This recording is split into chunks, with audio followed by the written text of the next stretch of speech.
start the discussion with this, ma'am. I had a poll on Instagram, which, okay, I'll be honest, did not have a lot of reach, but I asked a very direct question. What, do you believe TV news is credible anymore? And to my surprise, not even a single one said yes. 60% said no, and the remaining 40% said depends on the news channel, which was very surprising for me since I wanted to see at least one say yes, right? What is your viewpoint on the same? What are the primary factors that people this age don't believe in TV news anymore? So thank you very much, and it's wonderful to be interviewed by you, Chairneet. It's always great to see young, bright people, so thank you for interviewing me today. I think, one, I'm not here to write the obituary of TV news. I'm always an optimist, but now that I'm no longer an active participant, I guess I'm more an observer of television. And I think that there are things, of course, that television can do to reinvent itself. I think we now have to, we always talk about how the Prime Minister is a master of reinvention. It's, as someone said, that when the opposition is attacking PM Modi 1.0 when he's reached 3.0. So I think television news also has to now re-evolve and look at what can the new avatar of television be. And in fact, in a sense, the word television news itself is a misnomer, because you will find that there is no company today which is just television. It will be journalism across platforms, whether that's your phone, whether that's your computer, or whether that's a television screen, is now increasingly irrelevant. So in that sense, I think the word television news will also soon be passé. I think what's important for news and journalism today is something which we may have lost out in the fast-paced world in other areas as well, is authenticity. I think you have to be authentic, and I think if you're not authentic, viewers are very quick to sense that, and that will play out. So I think the authenticity and the credibility are key issues, and that is really stuff that no amount of marketing budgets or advertising budgets can buy. So I think that often we do find that strategies evolve around what will look good or what will get the most clicks or the most likes, but that is not something which you can predict or you can do it as part of a marketing strategy. It has to be done as part of a strong editorial backing and must have the content to be able to justify that.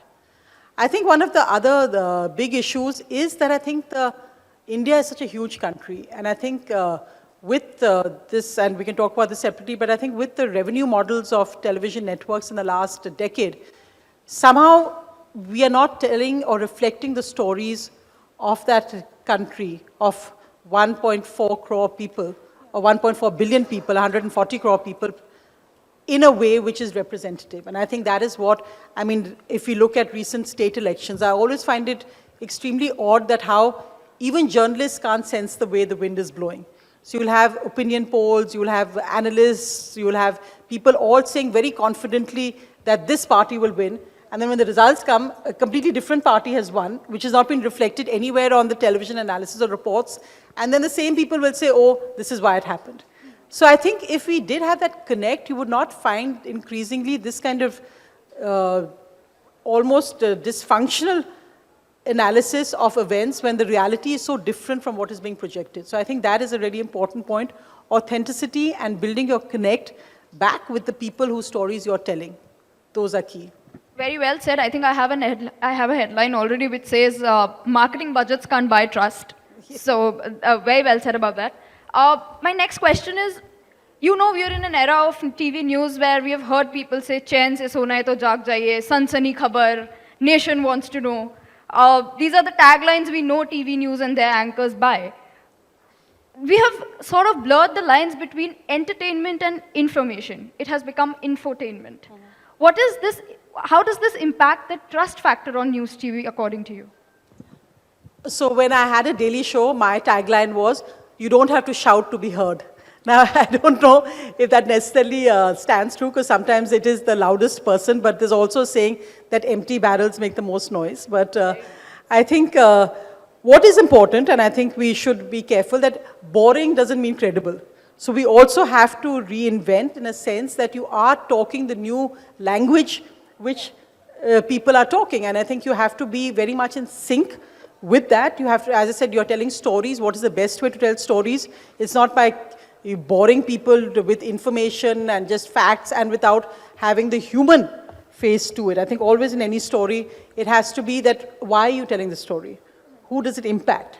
I think that is the main reason of journalism, that what does it change?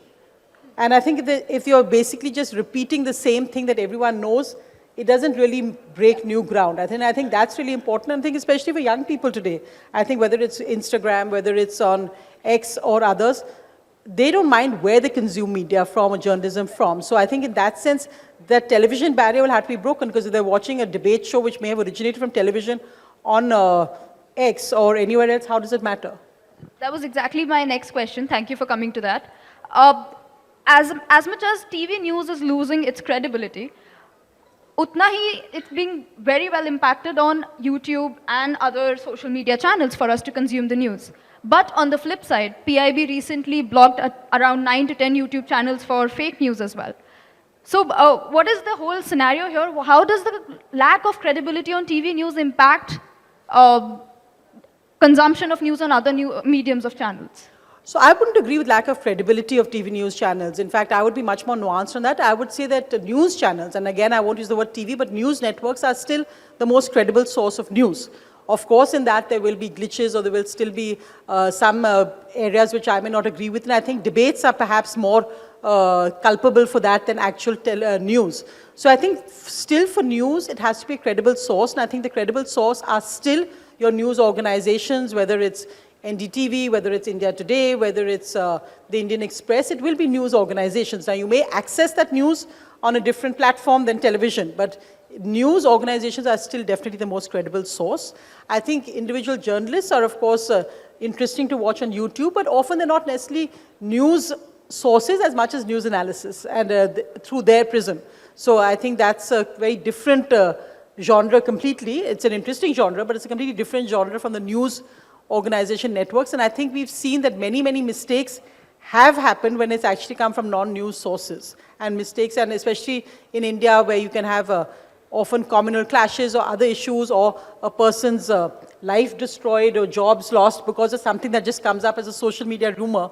I think we need to be very, very careful. And I think you will find that the credible news organizations, that they, of course, everyone makes mistakes, but the level of mistakes or errors will be much, much lower than any kind of YouTube channel. You've been in the industry for too long now, more than 3 decades. According to you, have you ever come across such an... Is too long meaning the time to leave? No, not at all, not at all. Yeah. Always relevant, always young. Thank you. My point is, you must have come across mistakes in your team, by yourself as well, where you felt like you have compromised on the quality of news. It may have happened sometime or the other that you came across something like that. How did you try to rectify that? How did you try to regain the trust of the viewer after that? See, I think everyone makes honest mistakes, or mistakes that, I mean, especially that when we began, as I said, when NDTV began doing news, it was the first independent news channel. We were the first Indian channel to actually do breaking news in that sense. And I think there were mistakes we made. I think there were genuine mistakes. I think for sure, when I look back, that the terror attack in Mumbai, we would definitely not have covered us and other news channels in the way we did. And in fact, after that, guidelines came out. At that time, I was a member of the News Broadcasting Standards Authority headed by Justice Verma. Completely new standards came out to make sure that Indian television would never cover terror attacks like that again, that we would not cover it live, it would be deferred, there would be absolutely, I mean, there would be no kind of unverified interviews done by people who didn't have knowledge, and the first focus was that no harm should be done. And I think at that point, because of live news, nobody realized that broadcasting live, the implications it could have, including the officials, the government authorities who were briefing.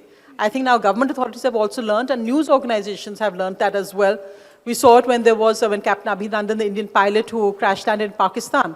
All news organizations came together to make sure that none of the photographs of him in Pakistani territory, which could have been disturbing, were actually broadcast by us. Social media did it, but no news channel did it. So I think we have learned over the years. We are much, much better than we were, especially guidelines again recently against hate speech, both against politicians, of course, by the Election Commission, but against news channels are something that are self-imposed. So I think those are all very important factors which people don't often give credit to news organizations for. Right. Again, coming back to basics, I generally like to come back to point square one when we go too far in the discussion. How does this discussion matter in the real world out there? No, I think it matters a lot. I think it matters a lot because I find that increasingly people go into echo chambers. You know, they will want to watch a journalist who reflects their views, and they will believe that what he or she says is absolute gospel truth. They'll want to watch a news channel which they believe is on their side. I think that is something which again is a cause of introspection and self-correction, that if a news channel is seen to be on someone's side, then it's not doing its job. So I think that is something which all television, all journalists need to be very careful of. So I think the biggest self-correction really is to make sure that every story has multiple sides, and the news needs to make sure that they're reflecting accurately all the multiple sides and complexities of a story. So I think that is very important, and especially in election season, I think it's crucial for the credibility or trust of any news organization. Which was also my next part of the question. We are coming up with general elections. Everybody is braced up for that. How do you think that news channels can this time make sure that there is the least possible credibility issue when it comes to the coverage? I think a level playing field. I think as in whether it's sports or news, I think a level playing field has to be given. The Election Commission, of course, will ensure that for elections, but I think for television as well. And I am a big votary for the fact that I think India needs a media commission. And I've said this before, the revenue model is broken. Half the reason is because if you have the pressure, or newsroom has the pressure, the management has the pressure, that you have to also be looking at what your ratings are, what your likes are, what your clicks are. You have to have a media commission model which can function in a way like the BBC, but the BBC, of course, is only one channel. But here we have to do it where there is taxpayer funded in terms of a subscription model which goes across television networks and is then run, in a sense, through that media commission. The TV networks, of course, can be private management, but there would be national channels, there would be regional channels, and we need to look at a media commission for India now, not, of course, in time for these elections, but I think in the years to come, we'll find that this is something that's definitely needed because of the influence and impact that media has. I think this media discussion topic can go for another 1 hour. We can have a separate panel discussion on the same. But I think we only have last 2.5 minutes left. I would like to wrap this up and open the stage for audience after that. How do you envision the future of TV news as to coming back to the state where the trust is blind with the viewers and the audience? Firstly, I don't think any trust should be blind. I think that's the biggest challenge to credibility and trust, is when that somebody believes in you blindly. You have to, I mean, just as we question politicians or government authorities, in that way we should be open to being questioned as well by our viewers.